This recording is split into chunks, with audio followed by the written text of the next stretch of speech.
राजा हमको बार बानी, कैसे कहीं जानू हम तोहार बानी। झूठों के परेशान करता रहो, अरे ऐसे मत बोला हो। अब हिले राजा हमको बार बानी, कैसे कहीं जानू हम तोहार बानी। जानी मिले हल के अपना साखी के हो, जानी मिले हल के अपना साखी के हो।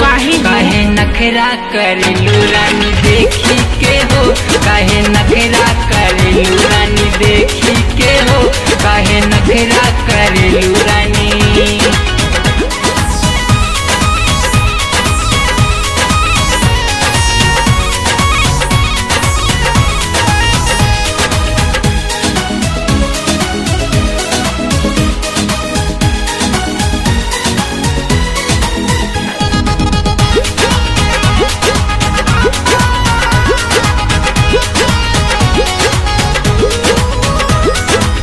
तोहरा पर हमरा त बाटे यकीन हो, झूठो के मैटर न कर तू सीन हो। हे सुनो, दिमाग खराब मत कर। ऐसे न रानी तू हमरा से कहा, कुछ न होई तू धीरे धारा। अच्छा मजा पा जैबू चखना के चाखी के हो, मजा पा जैबू चखना के चाखी के हो।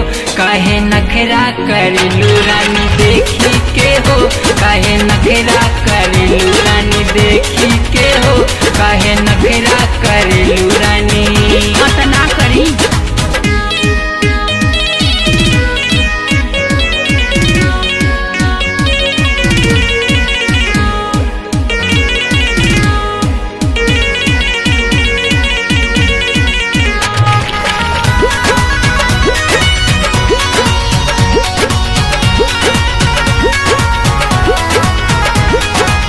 सुना तू हमरा के जाना से टेंशन, तोहरे खातिर हम करिले फैशन। सारा सजल धजल बेकार कर दिलो।